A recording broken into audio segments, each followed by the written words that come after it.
today's topic is selectivity in today's discourse. Now, first of all, I would like to invite Mr. Anand to throw light on this subject, selectivity. So when we talk about selectivity, it has various meanings. Are we talking about selectivity in exposure?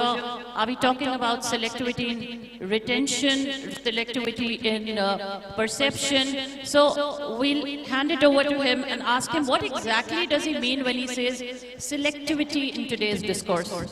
For most of my life and working life, I don't deal with selectivity at all. In fact, as a practicing scientist, I have been taught and given the tools and being expressly warned not to be selective. What do I mean? By not being selective is I am being objective. That is, that any event that happens, I am to give prior citations that may run into tens, dozens, maybe hundreds of did this event happen before? Has the event that has happened right now or the experiment that has been conducted, is it the fruit of something that was thought of before? Am I the first one to be doing this? Am I the first one to be interpreting this? This comes naturally in science. And the result of that is that people never think that this idea or this event is happening for the first time. People are more informed. People know the history and they are able to interpret objectively what has transpired. That is all science. But if you look at the normal political discourse that we are happening, it is almost as though that everything in India was a Garden of Eden before 2014. Everything was perfect. All our films were the world's best films. Our politicians were the most honest politicians. There was no corruption. There was no police atrocity. Our cricketers were the world's best cricketers. Then in 2014, something happened. Somebody flipped on a switch and everything that could go wrong started going wrong in India. Everything is almost as though there was a Cambrian explosion, that everything started happening for the first time. We started becoming intolerant for the first time. We started becoming corrupt for the first time. Our politicians started hating each other. Communalism started happening for the first time. Lynching started happening for the first time. That is what I call selective. Because what happens is when you lay out this narrative continuously for days, for weeks, for months, for years, 7 years, you may fool millions of people into believing that all this is happening for the first time, and that is exactly what we are seeing. This kind of false selective narrative has fooled not only millions of Indians, gullible Indians, but also a lot of non-Indians, foreigners, foreign media, press, that have started now writing reports that look very professionally organized and professionally produced, that India is no longer a functioning democracy. It is an autocracy. It is an electoral autocracy was the phrase that was used. And if you go through that report, that is again cited by the opposition leaders, Rahul Gandhi being one, Sweden से एक report आई है, कह रही है democracy नहीं है India में. अगर आप वो report पढ़ें, तो उसमें यही चीजें लिखी हैं पूरी selectively कि before Modi, and I'm quoting from that report, that phrase, rarely if at all was there intolerance in India. Now, we have the exalted Sonal ji sitting amongst the audience. Hello, Sonal ji. It is an honor to be present in the same hall, but when we talk about intolerance, I think the audience after the session is over should spend, maybe talk 30 seconds to Sonal ji. What was the intolerance that when she protested against the emergency for the next 20 years, she suffered like very few Indians have suffered. She was blacklisted. Her achievements were airbrushed. She was cancelled. What we talk of the cancel culture right now as if it is something new. What people don't know and what the people who create all these reports don't understand is that this cancel culture has been there maybe for time immemorial, but at least in our modern India, at least since 1947, this cancel culture was actively not only practiced, but promulgated, was propagated by none other than the person who is called the paragon of virtue and liberty, Jawaharlal Nehru. The more you understand about what Nehru did, that he banned about 40, 50 books, that he amended our constitution, the first amendment, that he jailed authors, writers, that he jailed people who called him Hitler. Majrooh Sultanpuri was jailed for 1 year. That he jailed people who made plays like even Balraj Sahni. That authors and editors actually died in prison when they were jailed under Nehru. Nobody knew this. Because people are always thought to believe कि चाचा नेहरू ने तो आजादी के लिए लड़े हैं, हमारी सब आजादी थी. He was the most tolerant person. Now that is what selectivity is, that it transcends, it cascades like a fountain for 10 years, 20 years, 30 years, 40 years, and so many become victims of that, including Sonalji. And the tragedy of this government is that it doesn't want to correct it. So people would continue to believe that Nehru was tolerant. Indira's example is there in front of us of emergency, so people would hesitate to call her tolerant. But believe me, maybe 20, 30 years down the line, people would airbrush even emergency. And then suddenly Indira Gandhi would become a virtuous Mother India who was tolerant and who was for liberty. So this is the tragedy of selectivity. But the moment you bring it out, because the moment somebody revolts against this selectivity, you are branded a bhakt, you are branded someone who is a sanghi, who is indulging in whataboutery. Why are you bringing up previous instances? Now the reason you, as a scientist, you have to bring up prior citations is precisely because you don't want the people to believe that this is happening for the first time.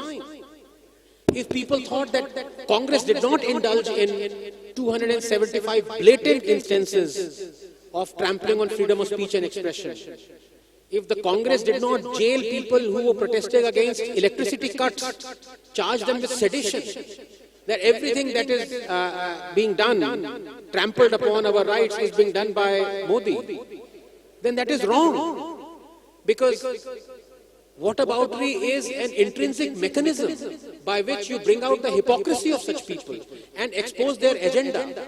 But it is not that I am a whatabouterer or people, anyone who exposes the hypocrisy is a whatabouterer. Every intelligent person indulges in whataboutery because it is a natural defense mechanism of standing up for the right thing. And if you think that the people who accuse you of whataboutery don't themselves indulge in whataboutery when it suits them, you could not be more wrong. So let me spend the next 1 minute in giving out instances where the Darbaris and the leftists and the Chauthi fails, when it doesn't suit them, they indulge in whataboutery. Okay, just few examples. Some of them are downright hilarious. When Rajdeep was suspended for fake news by India Today, what about the Sanghi journalist in India Today who spread fake news? Why weren't they suspended? When Arnab arrested under non-BJP government, what about journalists arrested under BJP government? Hajj pilgrimage has been subsidized. What about Kumbh Mela? Namaz is held in public roads and parks. What about Ram Leela and RSS Shakas? Kamal Nath withdraws 50,000 cases against Congress leaders. But what about Yogi Adityanath withdrawing 20,000 cases against BJP leaders? Azan disturbs peace. What about Jagrata? Tablighi Jamaat and mosque congregation has been penalized during COVID. What about Hindu marches? Sanitation situation of hospitals in Delhi and Mumbai is bad during COVID. What about hospitals in Gujarat? Pregnant elephant murdered in Kerala. What about pregnant tiger murdered in Pilibhit? Harsh Mandar gave incendiary speech. What about Kapil Mishra's speech? Modi abused by Congress leaders. What about Modi abusing Congress leaders? Rajasthan Congress MLA said he won't work for Dalits as they didn't vote for him. What about Menka Gandhi giving similar remarks for Muslims? Archbishop accused of rape. What about Hindu priest accused of rape? Bridge collapsed in Kolkata. What about bridge that collapsed in Varanasi? So when it suits them, then they demean this very selectivity. But when it doesn't, when you expose them, they talk about you are indulging in whataboutery. Selectivity is a demon in today's age, because what it does is it gives the wrong impression that everything bad is happening for the first time. And we could not be more wrong. Thank you.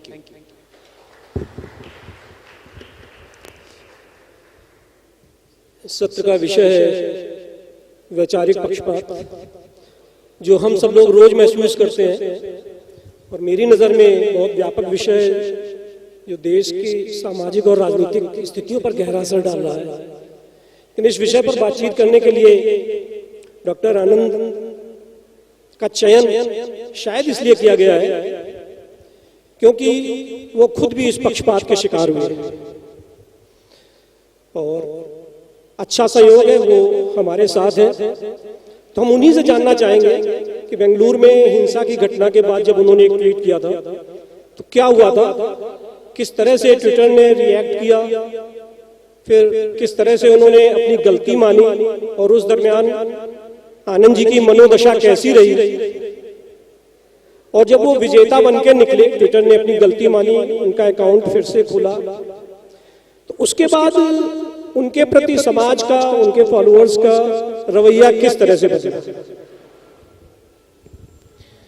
जी, मैं यही कहूंगा कि ये सरकार जो कि हमेशा कहती रहती है कि Twitter should follow Indian rules, वो ये नहीं समझती कि ट्विटर कभी नरेंद्र मोदी को या अमित शाह को बैन नहीं करेगा। लेकिन जो ऐसे हजारों लोग हैं जो कि दिन रात लेफ्टिस्ट एजेंडा, दरबारी एजेंडा को एक्सपोज करते हैं, ट्विटर उनको टारगेट करता है। Twitter is not scared of Narendra Modi, Twitter is scared of people like to Indology, Twitter is scared of people who expose the false narratives. अब जैसे आपने मेरा उदाहरण लिया, बेंगलोर में वो राइट्स हुए because somebody took objection to a Facebook post by a Dalit who was the nephew of a Congress MLA and said that this post is blasphemous against Prophet Muhammad. वहां पे immediately रातों रात riots हो गए and people started condemning the riots, condemning the people who were indulging in those riots. तो मैंने simple, जैसे मैं पहले भी कह चुका हूं, मैं इसमें I don't deny this, Zakir Nayak is my hero, क्योंकि जाकिर नायक ने मेरी आंखें खोली। लोग उसको विलन मानते हैं। The Muslims hate him because all he does is he reads the verses from the holy book. People don't want those verses to be known, so all I did was I quoted a verse from the holy book that said, Allah has prepared a humiliating punishment for anyone who abuses the Prophet, the Messenger, and Allah. So I said, if you, any practicing Muslim, if you have the guts to deny this verse, come out and say so. और इस verse को आप ये irony देखिए कि Twitter ने इस verse को हेट स्पीच मान लिया और मुझे बैन कर दिया। अब वो घबरा गए, 10 दिन बाद उन्होंने जब अपोलोजाइज किया और मुझे अनबैन किया, तो वो इसलिए घबरा गए कि इतने सारे जो 1.8 बिलियन मुस्लिम्स हैं, वो तो ये सोचेगा कि Twitter is considering their holy verse as hate speech, तो ये तो उनको लेने के देने पड़ गए। बट आप समझ रहे हैं यहाँ पे क्या चल रहा है? यहाँ पे आप एक दूसरे को फ्रीली दिन में आप एक्यूज कर सकते हैं कि you are a bigot, you are a communal bigot, you are an Islamophobe, you are anti-Muslim, you spread hatred. लेकिन वही उसी प्लेटफॉर्म ने एक वर्स को हेट स्पीच माना, जिस वर्स को आप दिन में रिपीट करते हैं।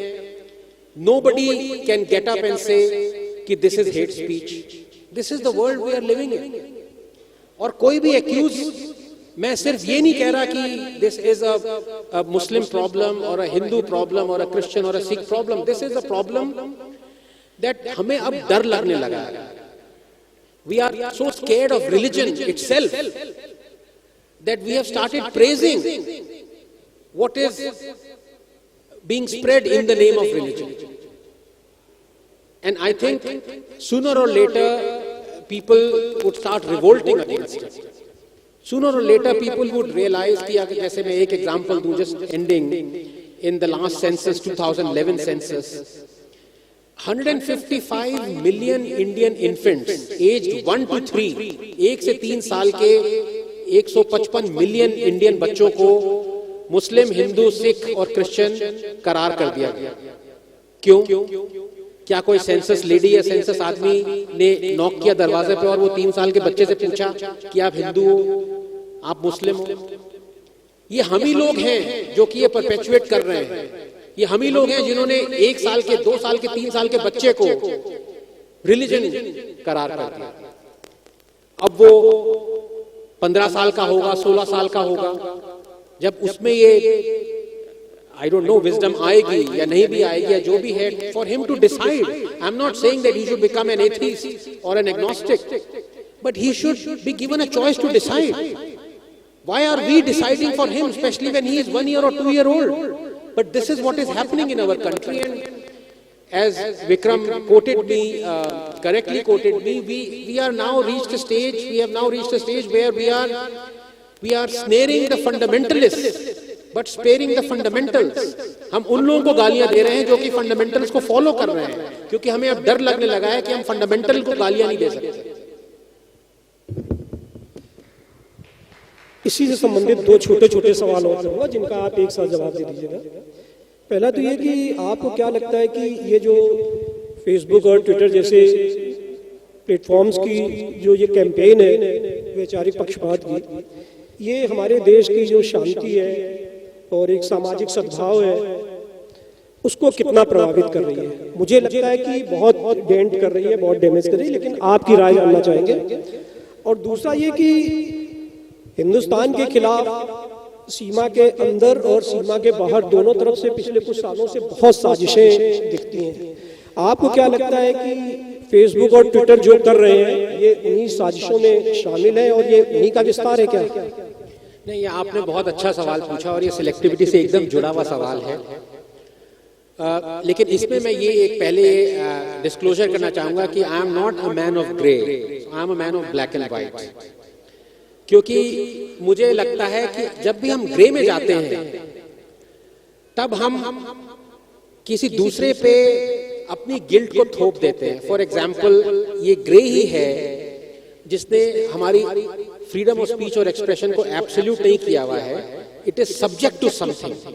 For example, you have section 295, you have section 495 कि भाई you have offended my religious sensibilities. क्यों?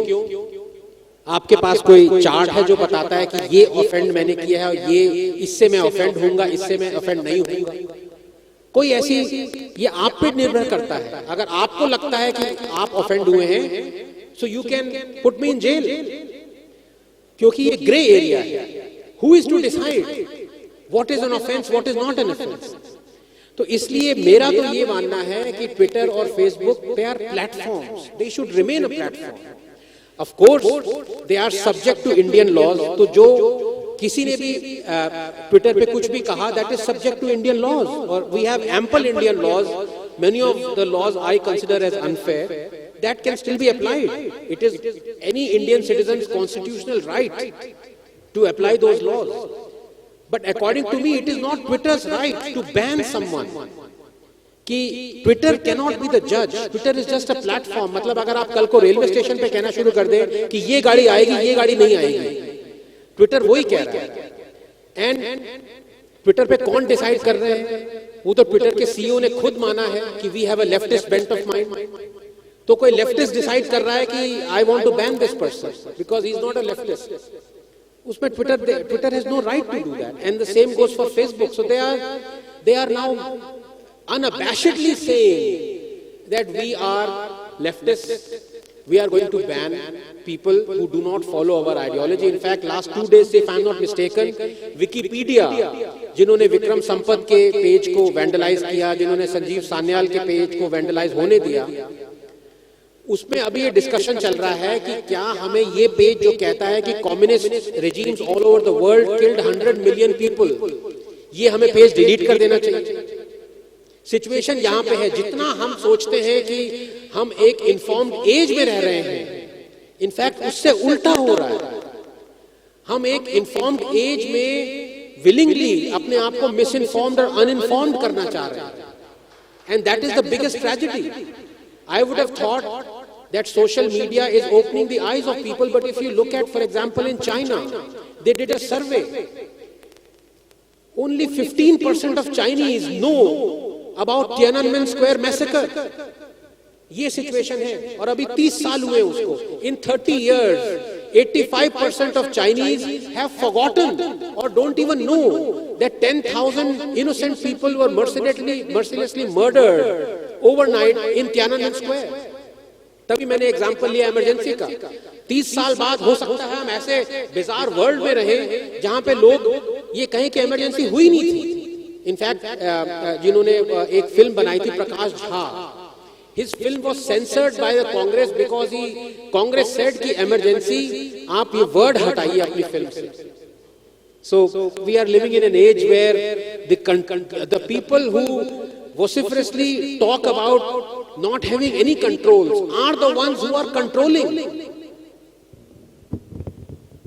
So previously it was thought that, because whatever people read, whatever people listened to on the TV channels, and it was very limited. So it was thought that a selective information is being fed to people, and people developed ideas based on what channels they watch, what newspapers they subscribe to, what people they listen to. Now with the advent of this, social media, which is very active and which most people are now active on, and you being a major, arbiter of free speech, so do you think that the social media still puts limits on free speech because the people who control it have a different bend of mind? Or do you think that now, in today's day and age, more about, people have a platform to voice their opinions? And for example, when you said one set of things, you countered it with another set of things. So don't you think the social media also acts as a platform to people have a free speech, so that this selectivity comes down with social media? Or is it still remaining the same as in earlier days when the media would control what we knew? No, absolutely, selectivity has come down, or let me put it this way, it has been exposed monumentally by a lot of people. If you talk of history, Vikram is there and he would vouch for this fact. He himself has exposed so many false narratives, false histories being peddled. We have True Indology that does it on a daily basis. We have so many examples like that. Science में इतना नहीं, because अभी leftist ज्यादा science में घुसे नहीं है, तो इतना ज्यादा इफेक्ट नहीं है उनका। लेकिन no doubt about it that people who peddle these narratives they hate the social media. तभी जितने भी ये अगर आप देखें, just to take one example, कि ये बीच में ये चला कि जय श्री राम कह के लिंचिंग हो रही है। देर आर एटलीस्ट, अभी एक स्वाति गोयल शर्मा है जो कि स्वराज्या की बहुत ही खूब जर्नलिस्ट है, उन्होंने ऐसे 6 एग्जाम्पल्स निकाले हैं जिसमें ये फॉल्स नैरेटिव, फेक न्यूज, लेकिन अभी तक ये चला जा रहा है। आपको अखलाक का नाम याद होगा, आपको बेनू का नाम याद नहीं होगा, आपको जुनैद का नाम याद होगा, लेकिन आपको अयूब खान का, फारूक का नाम याद नहीं होगा, आपको खीताराम भील का नाम याद नहीं होगा। क्यों? बिकॉज ये नैरेटिव फैला दिया गया सोशल मीडिया पे कि एक ही प्रांत के, एक ही रिलीजन के लोगों पे ऐसे अत्याचार हो रहे हैं, वो जो उस रिलीजन को बिलोंग करते हैं वैसे अत्याचार करते ही नहीं है।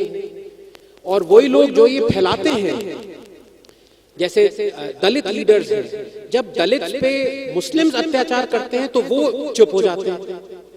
लेकिन जब दलित पे नॉन दलित हिंदूज अत्याचार करते हैं तो सबसे पहले वो आगे जाते हैं। ऐसे बहुत सारे ये सोशल मीडिया ने एकदम एक्सपोज करके रख दिया है, इस पे कोई दो राय नहीं है। लेकिन जो आपने बात कही कि पहले टीवी चैनल्स ऐसे थे कि वो अपनी बात रखते थे और वही हमें देखने को मिलता था। There is no doubt about it कि democratisation of media space has happened. जैसे अभी लेफ्ट लीनिंग मीडिया हाउसेस होंगे, वो अभी भी अपना चलाएंगे, उसको काउंटर करने के लिए राइट लीनिंग आ गए हैं। लेकिन अभी भी मैं ये कहूंगा, बहुत लोगों को शायद ये बुरा लगे, बट लगना नहीं चाहिए, बिकॉज ये रियलिटी की अभी भी दूरदर्शन है। Doordarshan is the mouthpiece of the government. I can't remember the last time I saw Doordarshan where it was critical of the present dispensation. So, but the fact is that now it is not just that the people are made or forced to watch only Doordarshan. You are watching a lot of other channels. तो आपने अपने आप को democratise किया है। जैसे मैं ये कहता हूँ कि हिस्ट्री टेक्स्ट बुक्स पे सरकार को बहुत गालियां पड़ती हैं, अधिकतर गालियां मैंने ही दे रखी हैं, उसके लिए माफी चाहूंगा। लेकिन ये भी फैक्ट है, और ये मैं कहता हूं कि अगर किसी को इंडियन हिस्ट्री के बारे में वेल इन्फॉर्म्ड होना है किसी बच्चे को, तो उसके पेरेंट्स आईएएस ऑफिसर्स होने चाहिए ट्रांसफरेबल जॉब में। कि जैसे बंगाल में गए तो वहां की हिस्ट्री जो है वो तृणमूल ने अच्छे बता दी, राजस्थान आए तो वहां की जो सच है वो बता दिया, उसके बाद आंध्रा गए, पंजाब गए, किसी ने वीर सावरकर के बारे में बताया, किसी ने नहीं बताया, किसी ने नेहरू के बारे में बताया, किसी ने नहीं बताया। तो आपको एक composite view of history, tragedy हमारे देश की ये है कि आपको एक composite truthful view of history तभी मिल सकता है जब आप 10 किताबें पढ़ें, जब आप 10 बोर्ड्स की किताबें पढ़ें। So that is why I appreciate people like Vikram कि एक ही किताब में आपको सारे व्यूज मिल गए, which is very rare.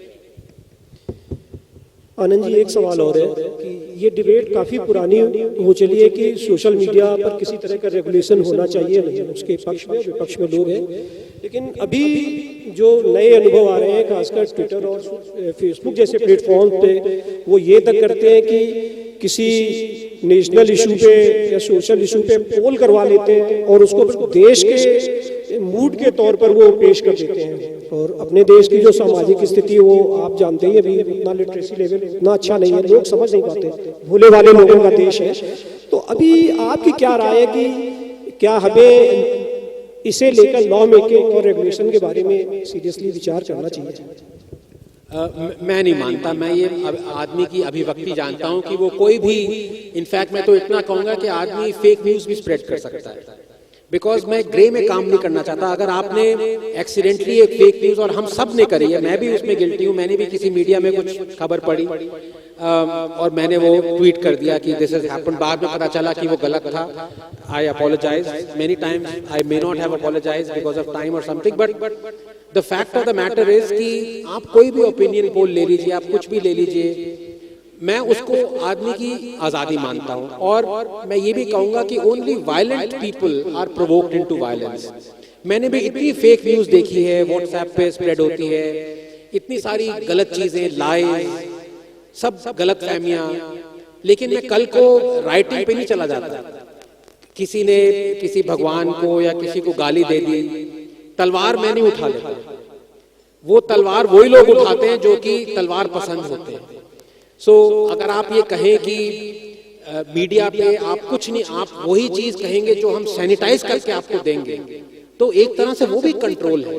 Because कौन सैनिटाइज कर रहा है? आपको एक जरा सा संक्षिप्त में एक एग्जांपल दूं। बहुत सारे ऐसे लोग हैं, इनफैक्ट बहुत सारे नहीं, 1.8 बिलियन लोग हैं जो कि मानते हैं कि अर्थ was created in 7 days and man and women were created out of black mud। वो ये मानते हैं, उनका ये विश्वास है। अब कल को मैंने ये ट्वीट कर दिया और मैंने ये कह दिया कि this is fake news, 1.8 billion लोग क्या कहेंगे? ये फेक नहीं। वो छोड़िए, जो ट्विटर पे है वो इस बात को गलत नहीं मानेगा कि मैं कह रहा हूं कि ये फेक न्यूज है, जबकि साइंस क्या कहती है? अर्थ was created in 7 days, man and women were made out of black mud। पर जो आदमी का विश्वास है that can go against science, और अगर वो कंट्रोल कर रहा है तो वो ये कहेगा कि Anand Ranganathan is spreading fake news that I believe earth was created in 7 days। मुझे ये हमेशा पढ़ाया गया है और मैं ये बिलीव करता हूँ। 1.8 बिलियन लोग बिलीव करते हैं, तो 1.8 बिलियन लोग ठीक है कि आनंद ठीक है, तो हम इसको कहाँ रोकेंगे? इससे अच्छा ये है कि हम रोके ही ना, कोई रोक ही ना लगाए। मैं इस पक्ष में। So Mr. Anand Ranganathan is basically a man of science. He's a scientist, and he's done tremendous amount of work on two very common diseases, that is tuberculosis and malaria, which is very helpful to our nation per se. And we just wanted to ask you on a last note, a parting note, what was your journey like from Cambridge to working on Mycobacterium TB, on falciparum malaria, to authoring 3 exceptional books, to becoming an erudite speaker, to a person who allows free speech, who has amazing views on various topics. What was your journey like? Journey has been incredibly rewarding, very rewarding, because I've always believed that be truthful to what you believe intrinsically. Don't dress up what you believe, because that is what science has taught me. Experiment, what you see, the experimental result in front of you is the fact. You can dress it up, and we all, when we write scientific papers, we try and cushion the negative effects of the experimental results, but we do not deny the experimental results. And that is what I think my journey has taught me, to be to say what comes to my mind without fear or worry. You can say it has a touch of nihilism or fatalism about it. But also the fact remains that I believe that there ought to be more journalism in science. But more than that, there ought to be more science in journalism. And I think if we manage both, I think ours would be a much wiser, more informed society, because there are many scientific issues that we don't discuss at all that are going to be so crucial. Just to 10 seconds. We don't discuss about genetically modified organisms at all. How are we going to feed our burgeoning population 50 years from now? We haven't discussed it. How are we going to irrigate our lands? We haven't our per capita water consumption has actually gone down by 75% in the last 30 years. River linking. These are the scientific issues that I want people to talk about. Not just Modi and Rahul and Kejriwal and Hindu and Muslim and all, but at the same time, there ought to be more science in journalism, which is what we were talking about, selectivity. And if something is happening, if something bad has happened, you condemn it. But you also find out if something equally bad happened before, not 500 years before, but 10 years before, 5 years before. Are the people who are criticizing this, did they commit the same crime? That is what science tells you, prior citation. So these are the two things, journalism in science and science in journalism, and it's been very rewarding. Thank you so much. We'll take one audience question. You do a lot of research, you remember a lot, which the commoners are not able to do. So how do you do that? And how can I make my 10-year-old son, be able to, speak such, you have very good orator skills. No one can deny that. So how can we, take care of it? उसके लिए वो पतंजलि का एक च्यवनप्राश आता है। नहीं ऐसा कुछ नहीं है। In fact, if you prepare, I like to go prepared for the debates, and when you're preparing it, I jot down the points. And it is, of course, many times I remember the points in sequence, but many times it's very difficult to remember those points. So I have it in front of me. For example, जैसे MSP का, when I was having a discussion on MSP, so there were 10 points. Now that is impossible. So in front of me I have, or on the phone I have those 10 points listed, and then so that is how I remember. So it's a very basic, common thing. Anand sir, हम सब ने पिछले दिनों देखा दिवाली पे खास तौर से कि जश्न रिवाज का एक विज्ञापन अखबारों में छपा। नहीं, बिल्कुल आपका सवाल ये था, क्या ये पक्षपात अब नॉर्मल सोशल मीडिया या अखबारों के डिस्कोर्स से निकलकर हमारे व्यापार में भी आने लगा है? और इन्होंने ये एग्जाम्पल दिया दिवाली के टाइम पे जो एडवर्टाइजमेंट्स थी उसमें जो महिलाएं थी वो बिंदी नहीं पहनी। पहले तो मैं बता दूं कि मैं इसमें काफी मेरे को काफी मारवार भी पड़ी ट्विटर पे, क्योंकि मैंने मजाक में कहा था कि हर भारतीय नारी को मुझे बिंदी पहने तो बहुत अच्छी लगती है, और भारतीय नारी का माथा बिना बिंदी के ऐसे लगता है कि सांबर में आपने ड्रम स्टिक नहीं डाली। तो वो Did your wife object to that? एकदम क्लियरली ये मजाक था, और मैं मैं सांबर, ड्रम स्टिक और बिंदी और ये कहाँ से ये कनेक्ट हो गया। मैसूर पार्क और घी की बात भी करी थी, बट लोगों ने उस पर खूब गाली गलौज शुरू किया। तो दैट वाज बेसिकली एकदम मजाक था। मेरी मिसेस खुद कभी कभी बिंदी नहीं पहनती और खुद वो मजाक लगा। लेकिन आप एकदम ये ठीक बात कह रहे हैं, ये कैंसिल कल्चर अब हर जगह, आपका जो आइडियोलॉजिकल विचार है वो बिजनेस में आ गया। आपने ये देखा, जो शाहीन बाग का एग्जाम्पल मैं आपको दूं, वहां पे लोगों ने मंच से बोला, बाबा रामदेव की मैंने बात कही, उन्होंने और भी अदानी और उन्होंने कहा कि इनके बिजनेस को बॉयकॉट करो। और जब ये कॉल की गई और हजारों लोगों ने तालियां बजाई, अब ये पता नहीं कितने लोग बॉयकॉट किया या नहीं किया, कितने लोग बाबा रामदेव को बॉयकॉट किया नहीं किया, बट ये अब एकदम प्रचलित सा वो है कि आपको जो चीज अच्छी नहीं लगती आइडियोलॉजी, आपको कोई बिजनेसमैन ऐसा लगता है कि जो मोदी सपोर्टर है उसको एकदम बॉयकॉट करो। आपको लगा कि अमूल ने जो एड दिया था वो मनमोहन सिंह के खिलाफ ज्यादा था, मोदी के खिलाफ, तो अमूल को बॉयकॉट करो, अमूल मक्खन मत खाओ। तो अब ये हर जगह प्रेवलेंट है, और ये बहुत ही डेंजरस है। बिकॉज कल को आप क्या कहेंगे कि अगर आपको अमिताभ बच्चन के व्यूज प्रो मोदी लगे, तो वो जो पोलियो कैंपेन पे आते हैं तो आप कहेंगे मैं अपने बच्चों को पोलियो वैक्सीन नहीं लगवाऊंगा क्योंकि अमिताभ कहता है। ये आप कहां तक ले जा रहे हैं? आइडियोलॉजी एक तरफ है, बिजनेसेस एक तरफ है। किसी भी आदमी, किसी भी बिजनेसमैन, आप you are free to vote Congress और बीजेपी और केजरीवाल और एनीवन और मोदी और Rahul. Why should that affect your business? But unfortunately that has started to। बहुत ही आपका बहुत इंटरेस्टिंग सवाल है और ये बहुत डीप सवाल है।